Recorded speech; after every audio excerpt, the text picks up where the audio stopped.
this video, we're going to be discussing the gentleman on the screen now, who is Dr. Dewi Evans. For those of you that don't know, he was the lead prosecution witness in the trial of Lucy Letby. The reason that we're discussing him today is that he has spoken to the Guardian newspaper with regard to this article that they've printed recently, The Convictions of Lucy Letby, Should They Be Overturned? This article is largely favourable to the idea that it's an unsafe conviction, while trying to remain relatively neutral. But it's very difficult at this stage to make a strong case for Lucy Letby being guilty because every single aspect of the prosecution case has been demolished. And I'll be going through every single aspect of this on this channel in the months and hopefully not years, but we must face the facts that it could be the years to come. So Dr. Evans is referenced numerous times in this article, but particularly in these two paragraphs, I wanted to focus on, because the other stuff related to Dr. Evans in this article is things that have already been established, whereas these two paragraphs are Dr. Evans responding to questions from The Guardian. What he said here is relatively innocuous at first glance, but as usual, it's the kind of ridiculous stuff that he usually says, and it does merit some further analysis and dissection.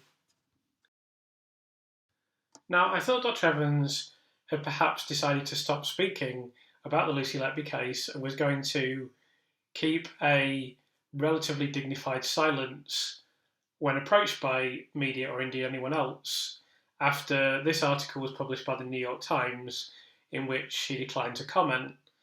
When I say dignified silence, it's perhaps a little bit late for that for Dr. Evans, but I did think that he perhaps learnt his lesson or perhaps received legal advice and wasn't going to make any further statement. Now, I must say that the comments he has released to The Guardian are quite legalistic in their nature, and it could be a kind of prepared statement that lawyers have advised him to put together. But I think, firstly, he's a bit of a penny pincher given that he's deregistered from the General Medical Council, I assume to save money. And he actually deregistered from the General Medical Council between the time... There were various periods that he did it, but I believe that he deregistered just before the court case. So in the period leading up to the court case, he was deregistered, then he registered for the court case, and then he's deregistered again since. I presume because he doesn't want to pay the registration fee. So it wouldn't surprise me if he didn't hire a lawyer and if he's just put this statement out himself and he's realised, really, I should shut up at this stage. But he just can't help himself but try to put something positive in the press. Previously, his previous comments were to the British Medical Journal when he made comments regarding the panel assembled by Mark McDonnell and Dr. Shu Lee, where he's written, quite frankly, their conclusions are deeply flawed and erroneous, although he doesn't give any details of why. I've not seen any reports from any doctor that offers an alternative explanation that would stand up to scientific scrutiny, which would stand up in court, in other words. So, I mean, that's a fairly hilarious comment in which he's suggesting that his explanations would stand up to scientific scrutiny, but the explanations of the panel would not. That's not that the purpose of this video is not to assess that statement, but I want you to keep that statement in the back of your mind as we begin to, as this video unfolds. That includes the summaries from the International Expert Panel regarding 7 of the 14 babies Letby was found guilty of harming, which I'm currently reviewing. Well, you're always reviewing something. I mean, how many reviews have you done now? How many times have you changed your opinion now? This is now 7 years and you still claim to be reviewing the panel's conclusions, but according to you, that they're completely wrong, although you're still in the process of reviewing them, even though you already know that they're wrong. So, I mean, this is the kind of ridiculous statement that he makes. He just digs himself further and further into a hole. And of course, he's utterly unqualified to assess the work of these people. But we'll be getting into more of that later on. So I just want to make this observation firstly, that Evans makes this comment about the Court of Appeal indicating that the judges were supportive of his evidence. So we're going to be examining the Court of Appeal verdict quite extensively in this video. But the first thing I would point to is this paragraph from the Court of Appeal document in which the Court of Appeal immediately states that the Lee and Tanswell paper featured prominently in the trial. So that's one very important detail from the Court of Appeal verdict. So he's trying to cite the Court of Appeal verdict as being favourable to his opinion and his views. At this point, there's nothing he can say because anything he says contradicts something else that he's said or something else that he's done. The only way that he could not contradict himself or dig himself further into a hole would be by saying nothing. He can't do that because he's too arrogant to accept the fact that he could possibly be wrong about something. So that's why he's said absolutely ridiculous things about the panel that we're going to be moving on to shortly. But this is the first thing I want to note in relation to the Court of Appeal document that he is trying to cite as buttressing his opinion. The Lee and Tanswell paper featured prominently in the trial. So we'll be coming back to that later in the video as well. And the second thing I wanted to cite is this paragraph. The significance of this is that here another paper is referenced, one from Korea, Dr. Mayo Young Kim, in a 2009 paper, A Case of Pulmonary Vascular Air Embolism in a Very Low Birth Weight Infant with Massive Hydrops. The reason that I'm citing this is that this is the only other academic paper that is mentioned in the Court of Appeal document, and it is brought up by Dr. Lee. It's not brought up by Dr. Evans or in relation to anything that happened in the court. This is just brought up by Dr. Lee. Almost the entirety of the rest of the Court of Appeal document is discussing Lee and Tanswell and related evidence. And the third thing that I wanted to raise from the Court of Appeal document at this stage was the general statement of Dr. Evans in April 2019, in which he described an air embolus as a serious life-threatening condition and found only as a complication of clinical care. If the volume of air is sufficiently large, the result is fatal. Now, what I particularly want to raise and want to highlight is this next statement. Direct injection of air via a syringe and needle is always intentional. So that is not an untrue statement, but what he's trying to do there is suggest that the mechanism that he has put into the court case, that he has concocted, essentially, is always intentional. Now, he quite purposefully doesn't mention the fact that the presence of air can be accidental. So we see here just a very simple question for ChatGPT. Can a venous air embolism occur accidentally? Yes. Venous air embolism is often an unintended iatrogenic event and can occur accidentally whenever air is allowed to enter the venous circulation. And there is more detail from ChatGPT, but I just wanted to highlight that bit. This was something that I heard from medics when I interviewed them, and it's commonly known to be the case. But in this statement, although he doesn't specifically say air cannot enter the venous system accidentally, the implication of this sentence, direct injection of air via a syringe and needle, is always intentional. It's trying to present the scenario that he has described in court as being inevitable, almost, just by excluding the fact that usually, in the overwhelming majority of scenarios, air will appear in the system of an infant entirely accidentally, and that would be the usual explanation, and there are numerous ways that this can occur. Now, one of the reasons that I thought Dr. Evans might be done with speaking to the press for a while is that when I wrote to him myself, he didn't respond. Now, before I sent this message to him, I suspected that he wouldn't respond. I didn't know for certain, but I knew that he definitely should not respond because I had an enormous number of questions for him and there is no conceivable way that he could have answered those questions. And I'd also consulted with several doctors to get as many questions from him as I possibly could, although I had dozens and hundreds for him myself as well. So among the questions that were sent to me was this question: once Dr. Evans gives you his diagnostic criteria, ask how he validated it, how does he know it actually works? Also, given all the papers he relies on are about accidental air embolism, how did he rule out the causes in those papers? And another question that I wanted to ask him was, which specific papers did you use diagnostically and how did you use them? Because Dr. Evans continually makes this claim about having utilised 18 papers, whereas I would suggest, and I think I'm going to make pretty clear that I'm correct in this video, he only ever used one paper diagnostically, and that paper was Lee and Tanswell. Now, another thing I'd like to do before we go into the Guardian article is contrast the conduct of Dr. Evans with that of Dr. Jane Hawdon. So Dr. Jane Hawdon was the pathologist who was asked to look at cases from the Council Chester Hospital. In this document, INQ 00143776, we see an email chain between Ian Harvey and Dr. Hawdon, Ian Harvey being the medical director at the Council Chester. And Jane Hawdon says the following to Ian Harvey: "There were insufficient details in records and unlikely to have been possible to record in anything but real time to determine for each whether collapse and impossible resuscitation was A, purely out of the blue and unexplained, B, a slowly deteriorating baby, e.g. infection, shallow breathing, but signs missed until baby collapsed and resuscitation too late or not optimal. Even in a busy unit, competent nursing and medical staff and systems should be in place to prevent the majority of such cases. In some, I did have concerns regarding escalation and timing. If subtle signs are missed or not escalated or responded to, in some cases alarms going off, it is too late. Sadly, even alarms are missed or ignored on occasions, which is below an acceptable standard of care. If units are running hot, there should be situational awareness that risk of these is greater and workforce and workload managed appropriately. So there may have been an inherent system or leadership problem before changing designation. See sinister cause, which seems to be the concern of paediatricians. This could range from a member of staff who for some reason was not spotting or escalating the babies in B to active harm."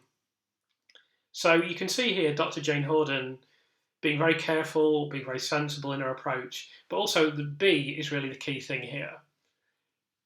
There's two things that I want to note. The first thing is there are insufficient details in records. So this is a massive problem with case notes if monitoring isn't done well in particular. There are limitations to case notes anyway. Dr. Evans has conceded that himself, as we'll see later in this video. But if you're not doing a good job of keeping details, and if you're not doing a good job of monitoring the infants, then the case notes become weaker. That is indeed a problem for the panel of experts. But please note that Dr. Evans reached his conclusions entirely from the case notes by his own admission. So that is straight away a problem. And the reason Dr. Jane Hawdon is writing it here is to tell Ian Harvey, look, I've done the best that I possibly can with what is available to me, but you have to understand that I need to be a little bit cautious because of the insufficient details in the records. The second important thing is point B, where she basically lists all of the things that other experts, other observers of this case have mentioned, that there can be infection, there can be actual signs of slow deterioration that are missed, there can be problems even in a competent nursing unit. I had concerns regarding escalation and timing. So if subtle signs don't occur or if alarms go off too late, that can have a serious impact. This is all the stuff that Dr. Evans refused to reference, refused to mention in the case, and then when he's criticised for everything that, he said, I did take into consideration. What you took into consideration, you just never mentioned it to anyone. And then on top of that, there's another important point, which is that in this particular podcast, Lucy Letby, the expert witness, recorded in September 2024, Dr. Evans said the following: "Immediately, I think within 10 minutes or so of arriving at the police station for his first meeting with Cheshire Police in July 2017, and having a look at these notes over coffee, I felt, oh my God, this baby is the victim of inflicted injury. So it took you 10 minutes to decide that this baby had been put in harm's way." Yes, there was evidence that this baby had been put in harm's way, as far as I could tell, straight away. So contrast that with this. That's an actual pathologist, and this is someone who hasn't even examined the infants. And that is emblematic of the behaviour of Dr. Evans. I've done this other video previously where we look at his conduct in another court case, and he makes an assumption, at least we believe this person to be Dr. Evans. It looks very strongly that it is Dr. Evans. He makes this assumption that the doctor had seen the ambulance notes, and he makes an opinion based on that. Later on, it turns out the doctor hasn't seen the ambulance notes, so he just revises his opinion, so he's still right, and it's still the same as it was before, and he can still get hired by the party making a medical negligence claim, and he can still get paid, essentially. But to walk into the police station and say, oh, immediately it's inflicted harm, we see what Dr. Jane Hawdon said. She said it can be very easy to miss things. I've got concerns regarding this. There could be problems with infection. Dr. Evans just threw all that out the window. And for some reason that was allowed. A lot of it is due to the stupidity of Cheshire Police and the incompetence of the Crown Prosecution Service.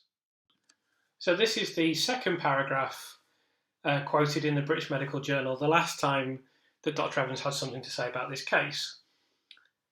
During the panel's press conference, questions were also raised regarding Evans' background and expertise. On this, Evans said, "Neonatology was a significant part of my clinical career for 30 years, and as to my background as an expert medical witness, I've been giving evidence in court since 1988 on very challenging baby and child issues, which include allegations of clinical negligence. I have not heard any criticism from any individual whose view I respect, and I have not heard any criticism from any organisation whose view I respect." It's just occurred to me that this includes a trial judge. So a trial judge has strongly criticised Dr. Evans. So according to him, he now doesn't respect the trial judge and absolutely disregards that criticism. But this comment also requires him to disregard. I'm just going to give one example. I could go through the whole list, and at some point I'll probably do a video going through the whole panel, their credentials, their background, etc. But and we could look at everyone that's come forward, possibly. I don't know. But certainly I would like to look at the background of the panel in some depth at some point. But one individual from the panel is Professor Nina Modi, British physician and Professor of Neonatal Medicine at Imperial College London. So already, just on that alone, she already outranks Dr. Evans easily. Because firstly, she's actually qualified in neonatology. Dr. Evans is not. Secondly, she's practicing in medicine now. Dr. Evans hasn't done this for 20 years. Thirdly, she's Professor of Neonatal Medicine at Imperial College London. That is way, way, way above anything Dr. Evans has ever achieved. And when I say that, I don't diminish the fact that he was a paediatrician. I respect people who qualify in paediatrics, and for all I know, he may have been a very good paediatrician. However, he hasn't worked in a hospital for nearly 20 years. He hasn't done the specialism we've discussed in previous videos. It takes 3 years after qualifying for paediatrics to qualify as a neonatologist, and not everyone does it. It's not inevitable that you'll qualify. It's very challenging, very testing. Not many people become neonatologists. So already, just on that sentence alone, she already outranks Dr. Evans. So the idea he can say, "I don't respect her," I've used the analogy previously, it's like getting a good club golfer who's got a scratch handicap to say, I don't respect Tiger Woods. Well, Tiger Woods is better than you.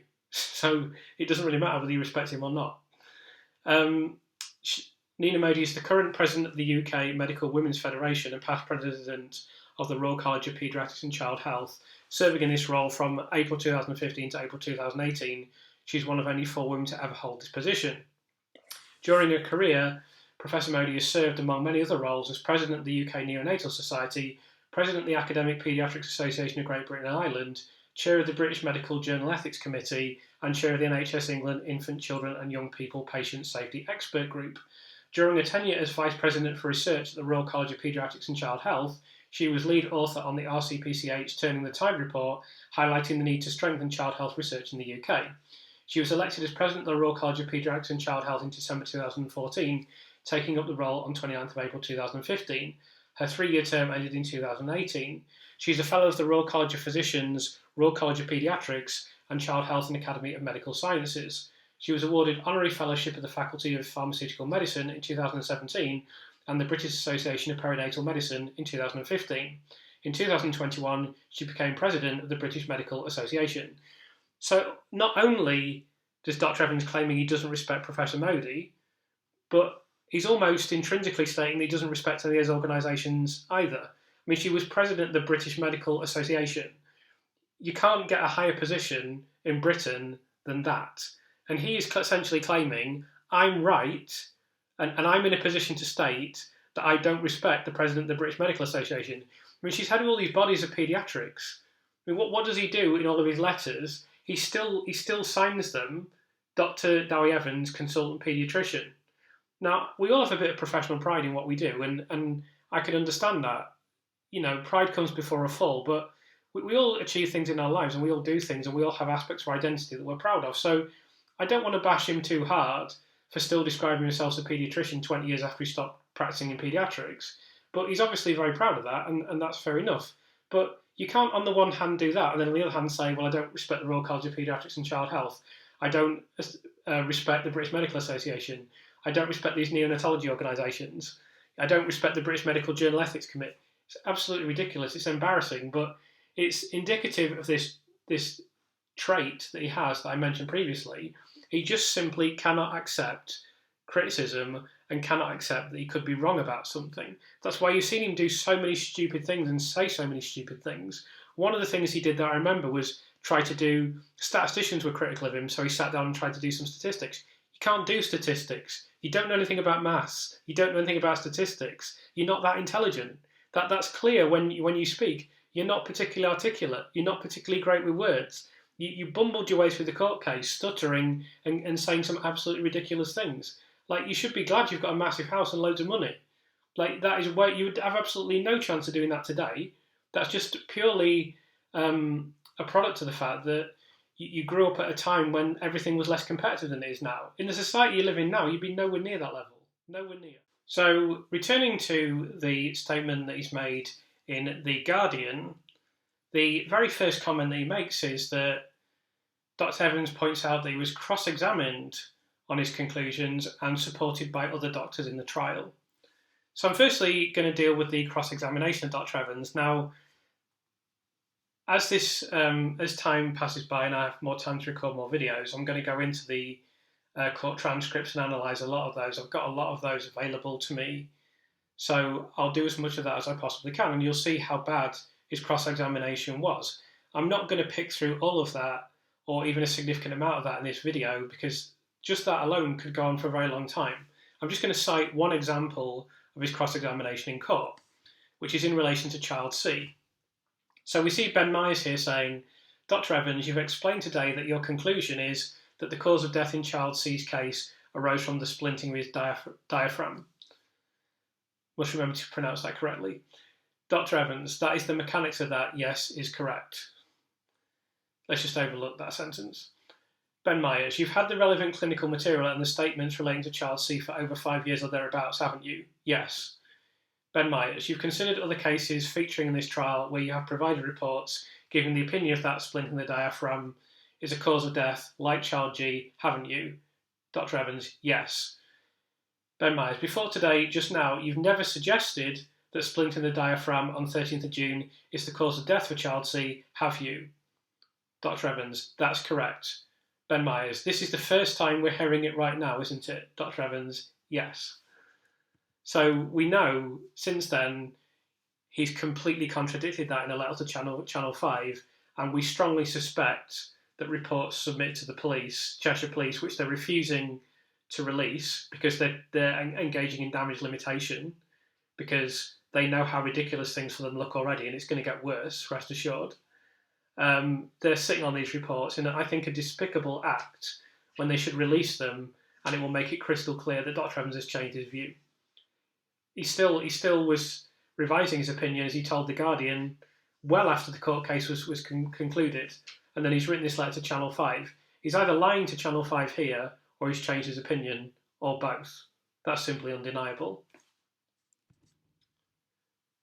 So that's the first aspect of this statement. The second one is the idea that he was supported by other doctors in the trial. Now, I've gone over this in a previous video, but I'm going to go over this again, just to emphasise how specious that particular statement is. So this is from the Court of Appeal document. It doesn't, in this paragraph, mention Dr. Sandy Bohin, who supposedly peer-reviewed the cases, but we're going to get into that in a second. So these are the 6 other experts who appeared in court. Dr. Andreas Marnarides, Professor Owen Arthurs, Professor Sally Kinsey, Professor Peter Hindmarsh, Professor Stavros Stivaros, and Dr. Simon Kenny. So I'm going to go over those 6 experts first of all and explain what support they provided for Dr. Evans. So here we have the 7 experts who supposedly supported Dr. Evans. So we'll start at the bottom. Dr. Simon Kenny provided a report on one incredibly narrow issue that had absolutely nothing to do with their embolism whatsoever. It's almost impossible to find any reference to Dr. Simon Kenny or Stivaros, but we'll come on to Stivaros in a second. Dr. Simon Kenny offered 0 support, no support whatsoever for their embolism, didn't even comment on it. This literally applies to Stavros as well, who did exactly the same thing as Dr. Simon Kenny, provided a statement on some obscure aspect that was nothing to do with their embolism, didn't offer any comment, very difficult to find any reference to him in the court case. Professor Sally Kinsey conceded during cross-examination that she basically knows nothing about air embolism, and she also agreed with the Ben Myers, the defence barrister, that the literature that was presented in court had a lot of limitations. So, I mean, she offered no support at all. Professor Arthurs, he did provide evidence related to air embolism, but he did not support the conclusions of Dr. Evans. He explicitly did not support them, and he did not make any accusations or allegations or statements that were supportive of the idea that deliberate air embolisms had taken place. So he's gone. Professor Hindmarsh was nothing to do with air embolism. He was brought in as an insulin expert. He's gone. So we're left with Dr. Sandy Bohin, who we'll deal with in a second, who did the supposed peer review, and Marna Rides, who did. He was the only person, apart from Bohin, who did offer some support for Dr. Evans on the air embolism theory, and it is a theory. It's a hypothesis. There's absolutely no evidence for it, let alone proof whatsoever. The only person who offered support is Marna Rides, so you can forget about 5 of them immediately. So the first thing that I would mention about Marna Rides is that he was another one who bizarrely changed his opinion at a certain point.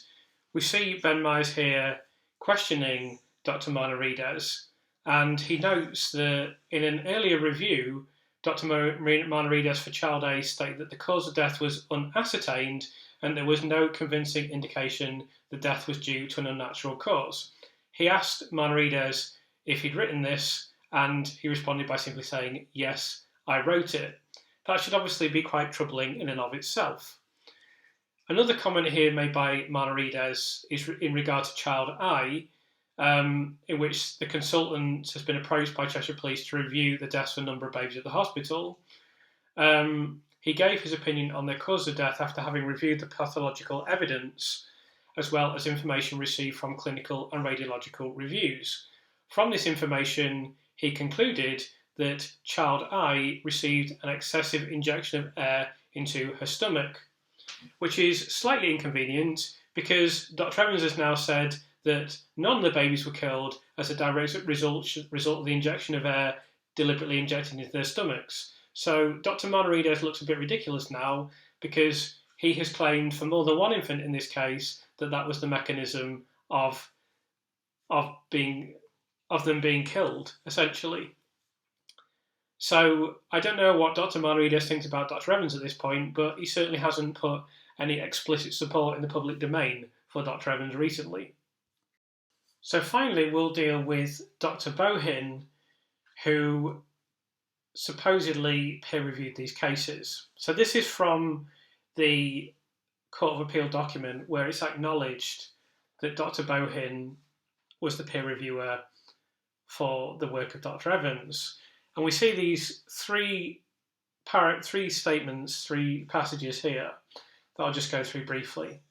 So the role of Dr. Bohin was to peer review the work and statements submitted by Dr. Evans, using his statements, additional material, and access to the same medical files he used in forming his opinion, to provide Section 9 statements of those reviews conducted in a thorough and transparent manner to continue to assist the investigation in answering the question of what happened to each baby and provide detailed explanations of areas of inconsistency in respect of the views of other experts, and so to provide a robust clinical review of Dr. Evans' opinions, setting out whether she agreed or disagreed with him, and, as appropriate, to provide an alternative causation for the collapse. Now, I'm not sure if the Court of Appeal realise how flawed this is. It's quite possible that they don't. They should. Any reasonably intelligent, reasonably knowledgeable, reasonably informed person should know what the problem is with this. But it's possible that they don't. But it's particularly the third item, but really it's all the 3 of them in combination.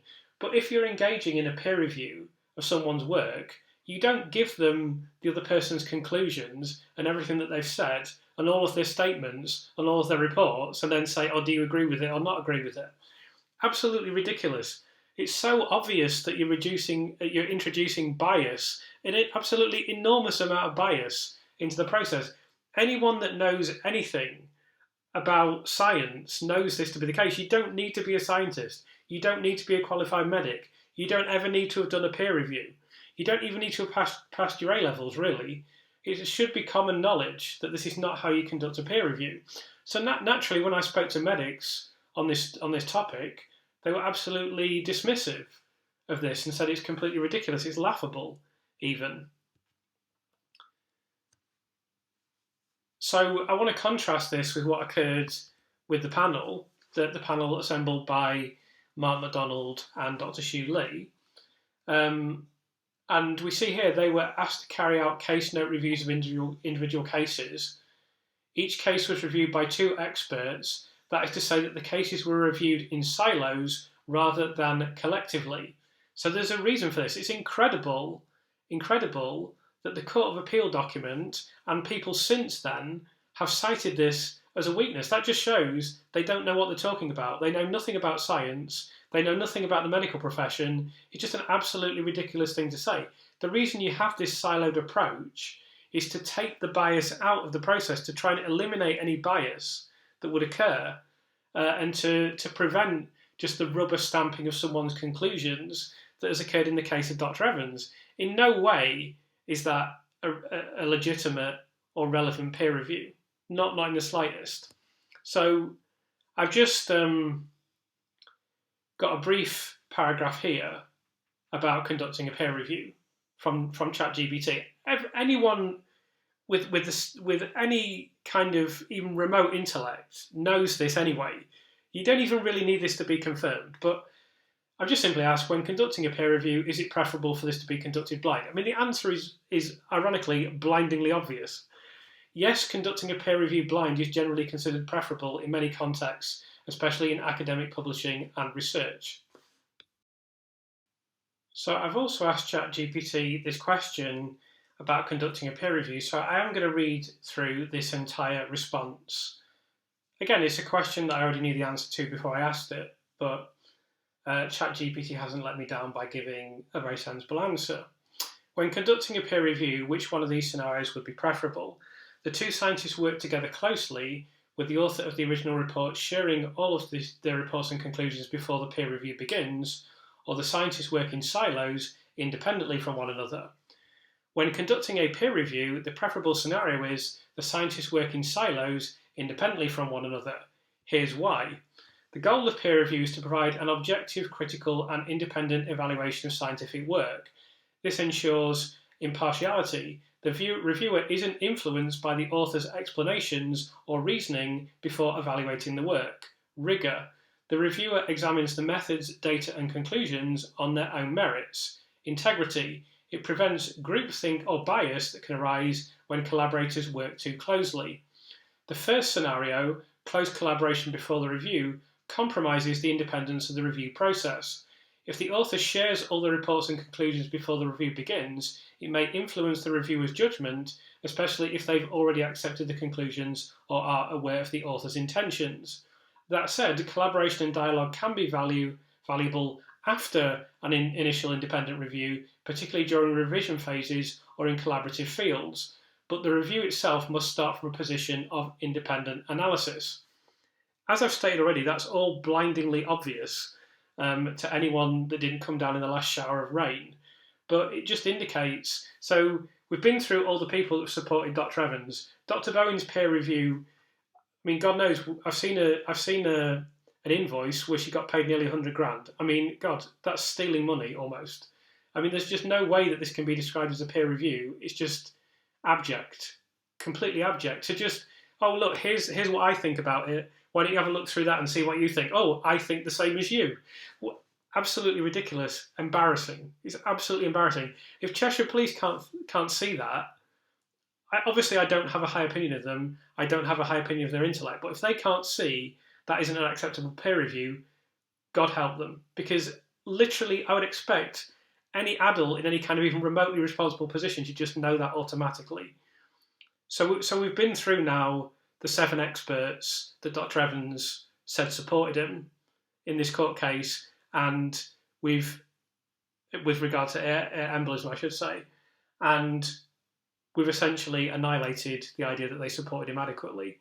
5 of them offered no support at all. 1 of them did an absolutely crap peer review, and 1 of them gave an opinion on something that Dr. Evans has since said, well, actually, that didn't really happen, because I look stupid if I say that has happened. So much for his statement in which he says, oh yeah, all these experts supported me in court. Well, when you actually look at it, there's very little support left for him at this point. So returning to these paragraphs from The Guardian, the next statement made by Dr. Evans is that his opinions were also considered by the Court of Appeal. That is obviously true, but it's important to dig into the Court of Appeal document to see some of the things that were said by the Court of Appeal and the relevance of his opinions. So the first thing, as we just confirmed, is that Dr. Evans and Dr. Bowen did not conduct a meaningful peer review of the case, which renders their work, at best, highly questionable almost immediately. Of course, the Court of Appeal completely failed to recognise this. The next thing regarding the Court of Appeal is that this is a list of the infants from the Lucy Letby case, and you can see here that there's the various infants listed, then the charges, then the date of death and collapse, and then the mechanism. And all the way down the mechanism column, you see the Court of Appeal talking about the mechanism that Dr. Evans has now disowned completely. We're going to return to the Court of Appeal document in a second, but I firstly need to introduce this next sentence. The allegation of misusing and misinterpreting Professor Lee's 1989 paper is erroneous, Dr. Evans said. I had reached a diagnosis of air embolus long before discovering Lee and Tanswell's publication. Now, this is going to be a statement that's going to bite him in the bum quite hard, as we're going to see in the rest of this video. So on the screen now, I have the Court of Appeal judgment. Now, anyone that reads through this will see that the entire thing is discussing the Lee and Tanswell paper, that he has just said it's erroneous because I didn't rely on the Lee and Tanswell paper. But if you just flick through it, you can see, look, these are all references to Lee and Tanswell, all the way through the document. But he's just said, oh, the Lee and Tanswell paper wasn't even important. I didn't just refer, I'd already decided on this before the Lee and Tanswell paper. So we're going to go into that in more depth, but I just wanted to establish firstly that Dr. Evans is claiming, the Court of Appeal considered my opinion. Yes, they did, that's true, but they also emphasised very strongly that Lee and Tanswell was central to your opinion. And we're going. That's not the end of this matter. We're going to make that even more clear. We will return to the Court of Appeal document shortly, but first of all, another claim made by Dr. Evans when speaking with The Guardian was that he'd been in good standing with the General Medical Council since the start of his career in 1971. Now, this is a particularly audacious remark, even for Dr. Evans. The first thing I'd say is, as raised here by Debbie Kennett, is that Dr. Evans is no longer licensed to practice medicine, and she gives some details of the dates when he was registered. As I mentioned, he deregistered before getting involved in this court case, as an example. He was deregistered in 2019 when he was working with Cheshire Police, but he's been in and out, and now in June 2024, he deregistered and is without a licence to practice, as is confirmed here. I just want to mention this date here of 1971, July 1971, which was his provisional registration date.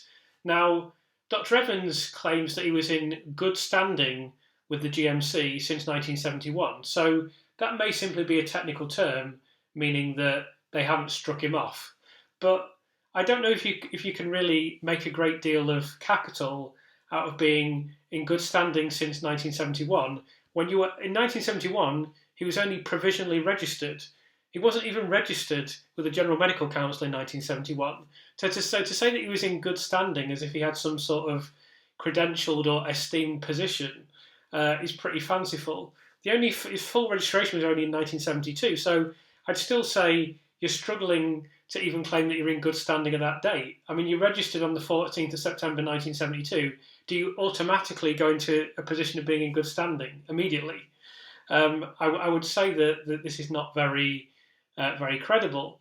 But of course, another thing to mention about this, and I don't wish for this to sound ageist at all, but it's of course worth noting that this is a really long time ago. This is over 50 years ago. So I wanted to put this in context for you. When Dr. Evans was studying for his medical degree, the Beatles were still together and recording. And you could still pay for things with shillings, because decimalisation only occurred in 1971, the year that Dr. Evans pre-registered for the General Medical Council. The Beatles split up the previous year in 1970. And I also found this post, I didn't find it, I just happened across it on Reddit. So I'll read the whole thing out to you. I spoke to someone who was a medical witness, an HS surgeon consultant, for over 20 years about Evans, and they found 4 things odd.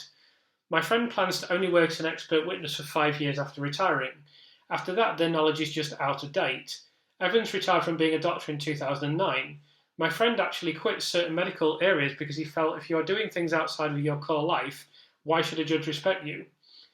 Evans' expectation that the letter wouldn't go before the court in the other case was nonsense. Witness letters are always part of the court papers unless specific conditions are met. The fact he offered to get involved proactively instead of being instructed by the police is unprofessional for an expert and shows bias. Boasting about only losing one case makes no sense in the UK system. My friend told me he was working on the side of a hospital that badly messed up someone's care and the person can't use their limb again. My friend's side will lose, and they should lose. He could only win by lying.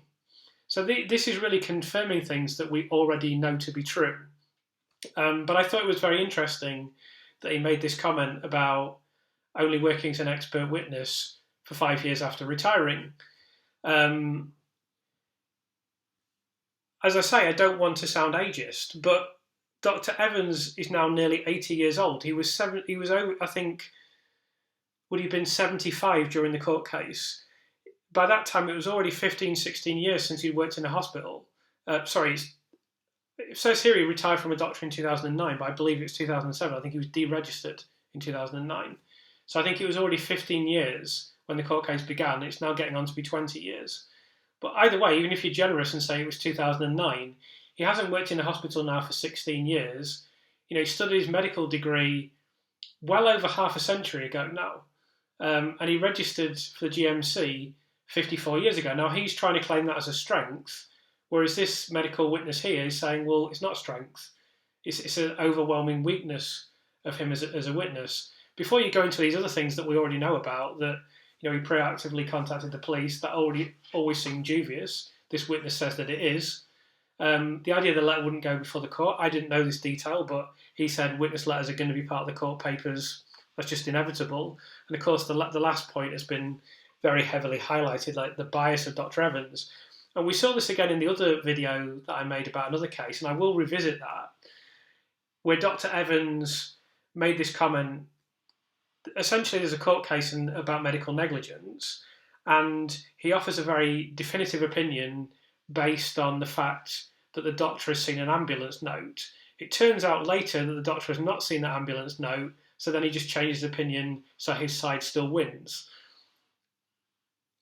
I want to be careful about what I say here, because I don't want to say anything that's either unfair and certainly not libelous, but I think that's really poor conduct. I think anyone reasonable would agree with that. And the general behaviour of Dr. Evans since the court case has been, let's be generous, really disappointing. That's the most positive spin that you can possibly put on it. And I kind of had this image of an expert witness of being this very dignified, authoritative, articulate, intelligent, surgical figure. And that's just so far removed from this guy, what this guy is. But of course, he's been rehired over and over and over again because he wins the case, because it would appear he's willing to say anything in order to win the case. And as it's rightly noted here, he's certainly proud about the fact that he doesn't lose cases. But that doesn't mean that he's correct, of course. In fact, he should lose far more often, as this guy rightly states. The next statement made by Dr. Evans is that he flagged up air embolism as a cause of several babies' collapse in his preliminary 2017 reports and only read the Lee and Tanswell paper later. So I'm going to compare this to another extraordinary statement that he's made with regard to the air embolism cases. But firstly, we're going to assess the validity of this assertion that Lee and Tanswell wasn't important in his diagnosis of air embolism. So this is a claim that he made previously. This is an article from the Times. Lucy Letby, medical expert, people are getting their facts wrong. He again made the claim in that article that the Lee and Tanswell paper wasn't important. This is the quote from that article. Dr. Lee's paper from 1989 got a lot of publicity, but it was not a major factor in the prosecution case. So here's the Court of Appeal commenting in paragraph 15 on the Lee and Tanswell paper. I've highlighted the key sentence here. The Lee and Tanswell paper featured prominently in the trial. So let's just remember as well, before we compare the two, let's just remind ourselves, Dr. Evans, in his statement, one of his primary contentions is, the Court of Appeal has assessed all of my work. So here's what Dr. Evans said about this. Dr. Lee's paper got a lot of publicity, but it was not a major factor in the prosecution case. The Lee and Tanswell paper featured prominently in the trial. So is this publicity, as Dr. Evans describes it, or is this the Court of Appeal acknowledging that the Lee and Tanswell paper was absolutely central to the court case? And indeed, as we'll see, it's the only diagnostic source that was actually used by Dr. Evans. I'm now going to go over a few paragraphs from the Court of Appeal document in which the methodology that Dr. Evans employed is explained.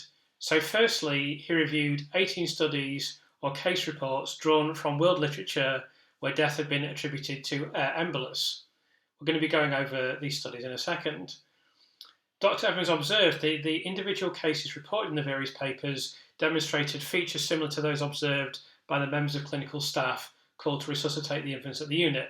That's not particularly important at this stage. What he then did was this. He reviewed the Lee and Tanswell paper that was limited to 50 described cases of air embolus, and he went over these descriptions. The presenting signs of pulmonary vascular embolism were usually sudden dramatic, sudden collapse with pallor or cyanosis, etc., etc. Dr. Evans noted that the authors attributed this to the presence of direct oxygenation of erythrocytes, I think that's pronounced, adjacent to free air in the vascular system. Of course, we know now that Dr. Shuley has been hugely critical of the observations of Dr. Evans, but that's not particularly important in this instance. We then see Dr. Evans looking at this. This is very important. Sudden collapse and a failure to respond to resuscitation, where Dr. Evans observed characteristics of several of the babies whose records he had reviewed for the police. These features were characteristic of the description of the babies in the studies described above, whose death was attributed to air embolus. And then he goes on here in this final paragraph to cross-reference these descriptions with the account of the skin changes observed in baby A. He concluded that the descriptions of the clinical features of infants proven to have died from the effects of air embolus and described in many of the enclosed publications show marked similarities to the pattern of collapse and death of many of the babies. So the point is that the Lee and Tanswell paper is being used diagnostically for this conclusion. And Dr. Evans is cross-referencing with this paper, and there is no evidence that he's used any other paper at all, because he's always going on about these 18 other studies. If we go back here, all he did was review 18 studies where death was attributed to embolus. He did not use those papers diagnostically. He just found those 18 studies where death was attributed to embolus. And we're going to see the quality of that material later in this video.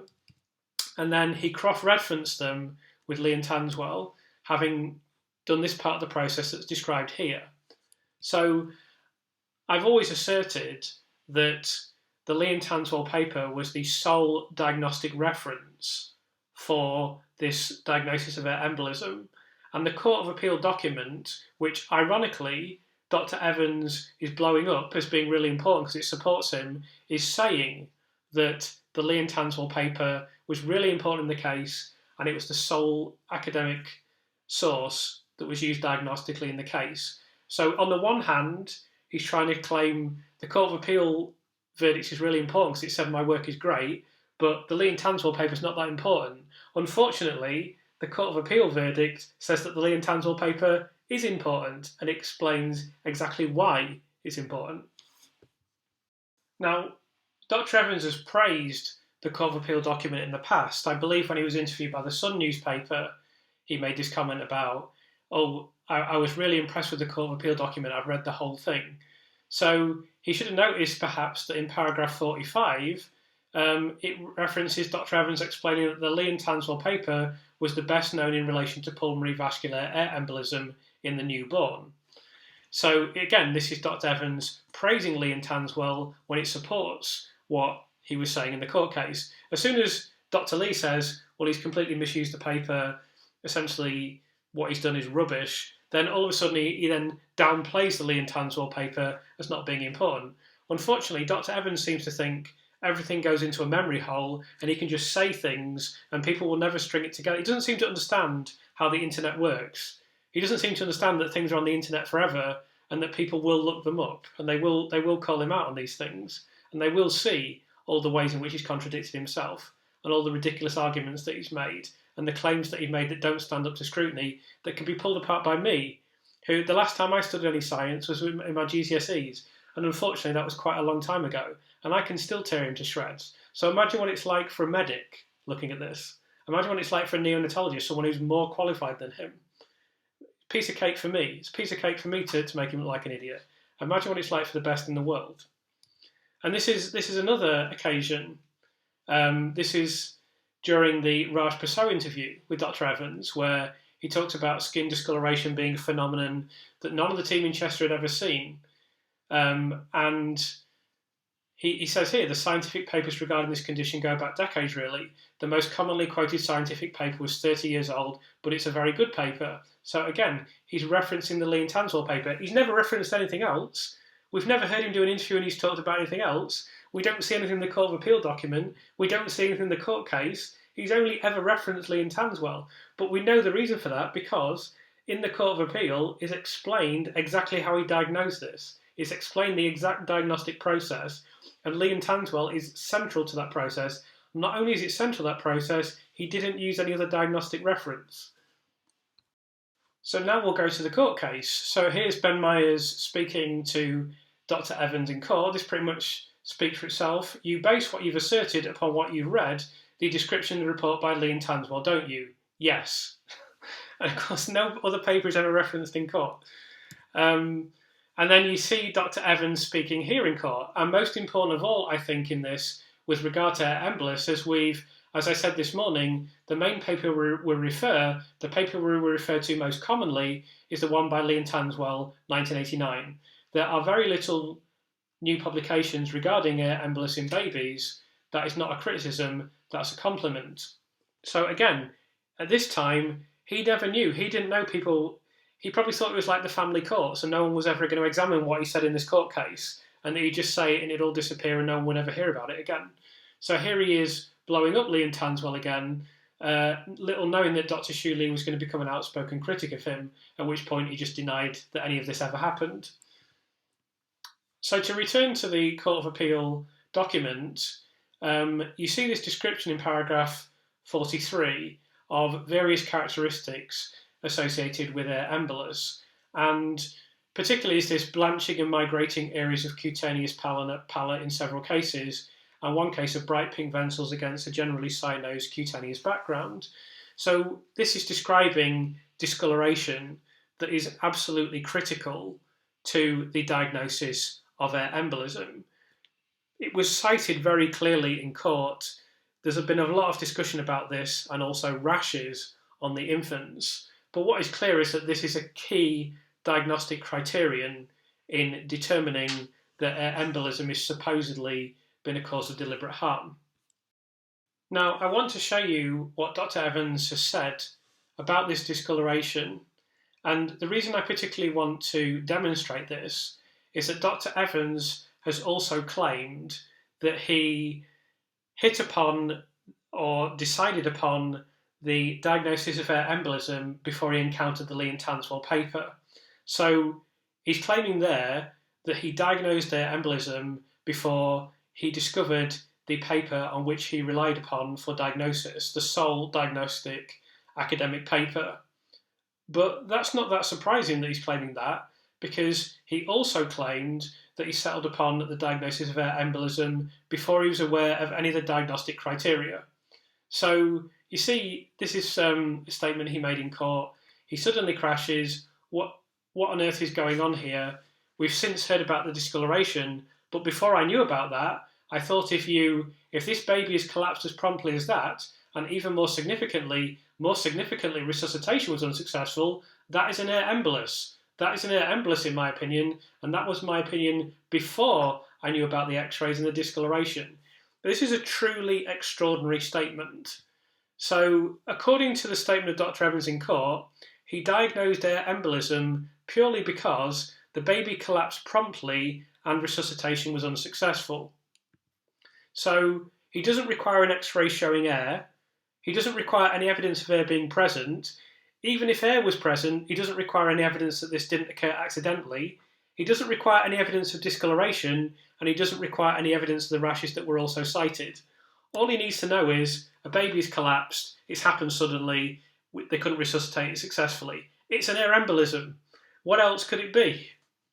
I mean, this is frankly utterly staggering, and we're certainly going to examine this still in more depth. Now, if you're a person of reasonable intelligence, you should be able to conclude almost immediately that if an infant has simply collapsed and then they've attempted to resuscitate the infant and this has been unsuccessful, that you cannot conclude from that this is an air embolism.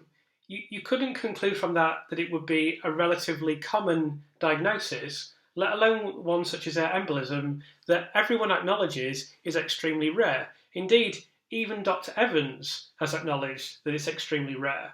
So that should be automatically clear anyway. But again, I'm going to prove this beyond all doubt here. So I've got this question I've asked ChatGPT. Can you estimate how many possible different causes there could be of a neonate suffering a collapse and then failing to respond to resuscitation? While it's impossible to pin down an exact figure, new conditions are still being described, we can sketch a conservative ballpark by chunking the problem into major categories and counting known entities within each. Here's a rough breakdown of the sort of things that can lead to a neonatal collapse refractory to resuscitation and approximate tallies of distinct causes in each bucket.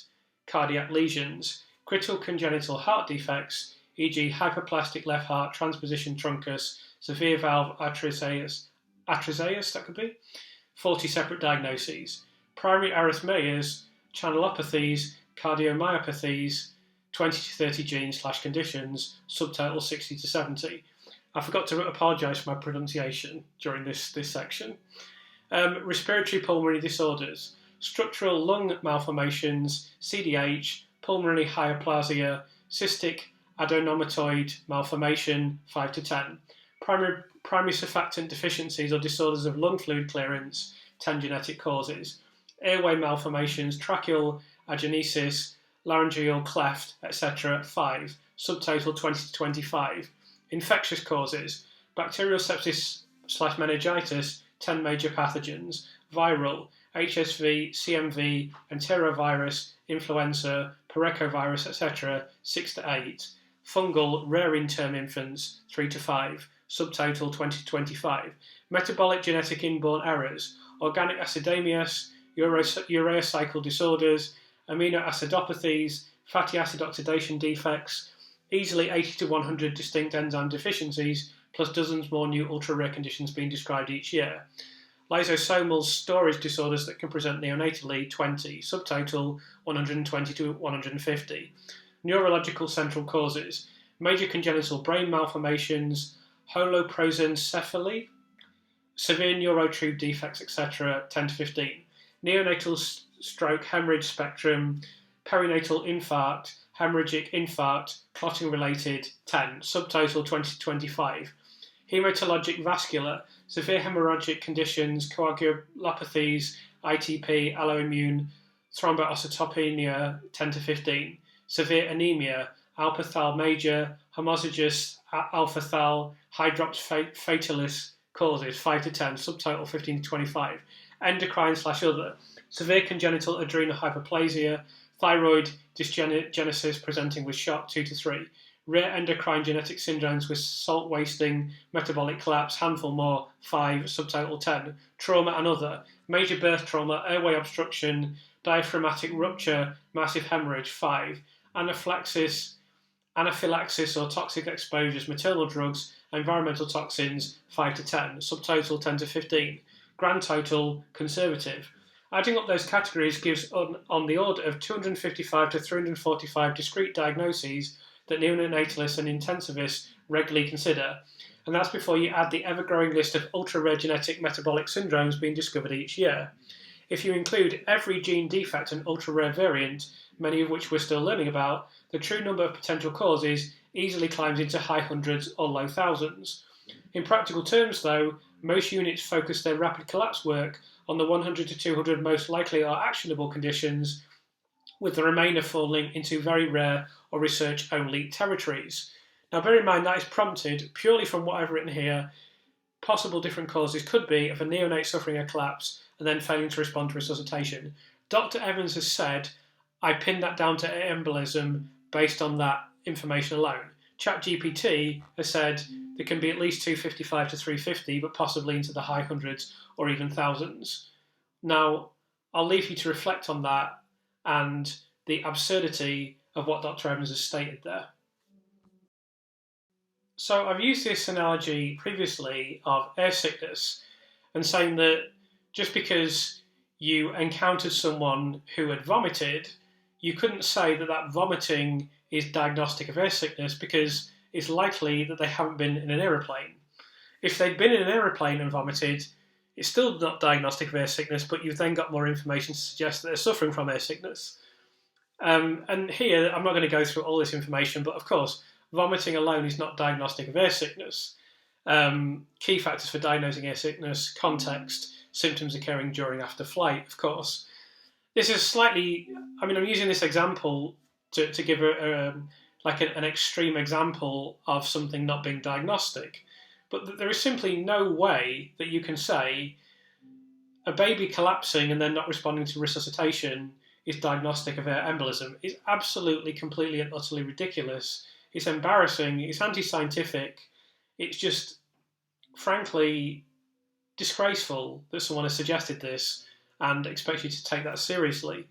And we've now had Dr. Evans claiming he made the diagnosis of air embolism before he encountered the one academic paper that he's used diagnostically and before the only diagnostic information that you can possibly use. Just when there's this information that, as is similar with what's on the screen now, a collapse and a failure to resuscitate could be conceivably consistent with air embolism, but on its own, there is no conceivable way that you can diagnose that it's an air embolism, and yet this is exactly what Dr. Evans has claimed to do.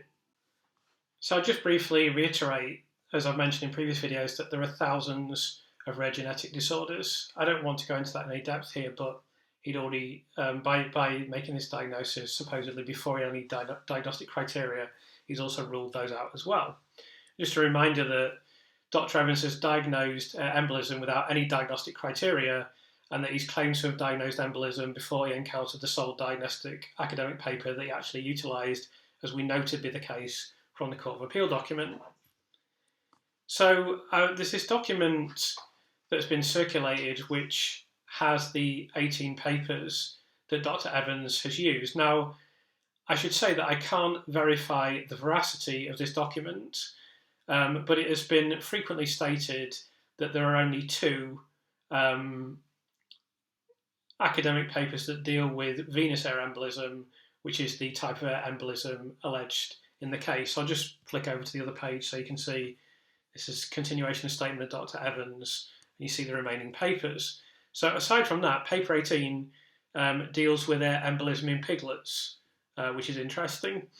I'm not going to go through all of these in depth, but these are the 18 studies that he looked at before he then brought in Lee and Tanswell, which is number 7 here, pulmonary vascular embolism in the newborn, which, as Dr. Lee has pointed out, that isn't one of the cases, that isn't one of the papers that deals with venous air embolism. So while I was searching through these documents, I just wanted to cite this study briefly.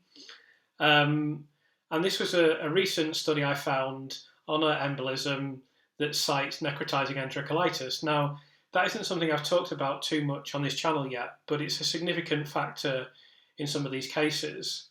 And I'll just read the abstract from this paper.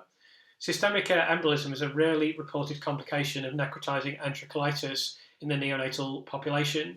It carries significant morbidity and mortality. We report a 6-day-old term female neonate with a duct-dependent congenital heart disease who presented in extremis. The neonate was successfully resuscitated, mechanically ventilated, and put on intravenous prostaglandins, don't know what the hell that means, in paediatric intensive care unit. She clinically improved, but later she developed necrotizing enterocolitis, which was complicated by systemic air embolism, both of which were identified by bedside ultrasound.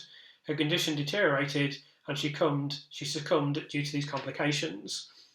So this is a paper that indicates that necrotizing enterocolitis can be significant in these cases in which there is air present in the system of a neonate.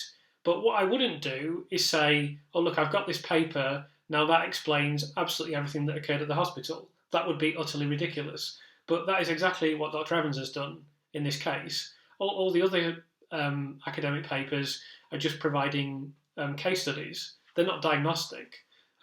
This is a similar case study that cites necrotizing enterocolitis. Now, again, we know he's completely discounted this because he's completely discounted anything contextual throughout the court case. But I just wanted to bring that up and just show that, I mean, this wasn't available at the time of the court case, of course, because it was only published in, it was during the court case, but because it's published in 2022, but Dr. Evans has signed all his work off by then. But I just wanted to cite that as being an interesting example of some of the academic sources that are available.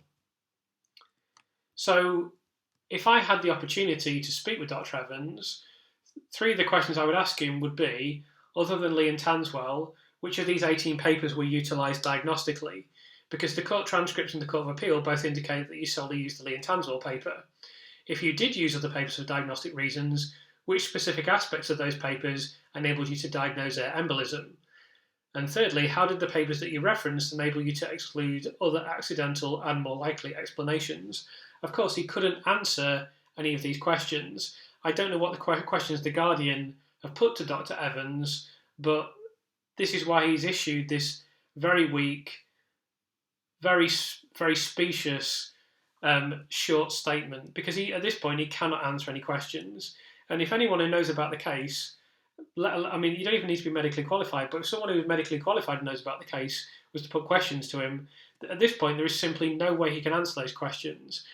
He firstly can't answer them credibly, and he definitely can't answer them without contradicting something he said previously.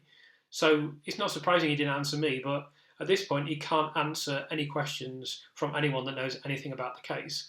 That's why he's always got into BBC Radio Wales and stuff like that, and found a soft interviewer and then told them a cock and bull story because they can't challenge him. So there's a scene in the comedy series Peep Show in which the character played by David Mitchell is on the screen here. Essentially, he's trying to chat this girl up, and so he follows her into a history class at university he's not studying. And the lecturer kind of says to him, "What the hell are you doing here?" And he just says, "Oh, I'm transferred from Coventry." And he gives some comment about there being damage in the war and all that. And the lecturer just goes, "All right, fine," and then continues. And he goes, "That's it. You're not going to question me or anything." And he makes this comment about the world's just people going around walking into rooms and saying things. It's all a big swizzle. Now, the reason I'm referencing this is I think that's pretty much what Dr. Evans does. He just thinks he can just tell people anything. He can just go into a courtroom or go into a radio interview or speak to a newspaper, and he'll just say stuff and it'll all be accepted and there'll never be any consequences, because that's what we've been doing for years in the family courts where there's less scrutiny.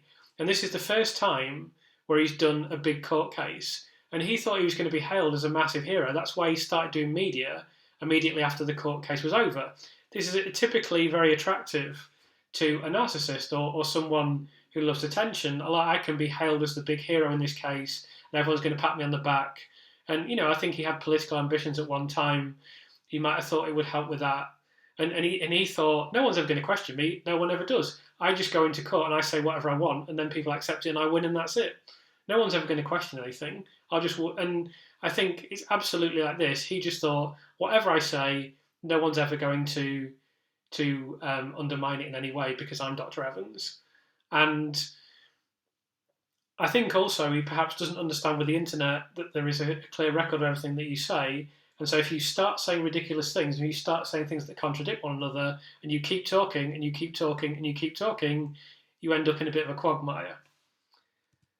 So that's a summary of just these 2 paragraphs that Dr. Evans has provided to The Guardian. And he's provided so much information by this time that you can see quite clearly the extent to which it's possible to tie him in knots and tear them apart. He is still talking. What he has said, even just in those 2 paragraphs, is either completely specious claptrap, or it's just easily discredited to the point where it just looks absurd and ridiculous, as this video makes clear. So, in summary, Dr. Evans has claimed that the Lee and Tanswell paper was not important in his diagnosis. He has in fact claimed this previously as well. This is a complete reversal from the court case and its immediate aftermath, when Dr. Evans clearly cited this paper as being critical. The Court of Appeal document also asserts that the paper featured prominently in the court case. Virtually the entire Court of Appeal document is dedicated to discussing the Lee and Tanswell paper. The Court of Appeal verdict also makes it clear that the Lee and Tanswell paper was the sole diagnostic source used by Dr. Evans. Dr. Evans also claimed in court to have diagnosed air embolism before he was aware of air being present and before he knew about any discoloration or rashes. This means that Dr. Evans diagnosed air embolism before he had any diagnostic criteria. At this point, the collapse and unsuccessful resuscitation of the infant could have been attributed to literally hundreds of factors or conditions, so settling on one is not something that any credible medic would ever do. It should also be emphasised that not only was air embolism not a remotely credible diagnosis at that time, it is also a rare occurrence in itself, which makes jumping to this conclusion even more bizarre and inappropriate.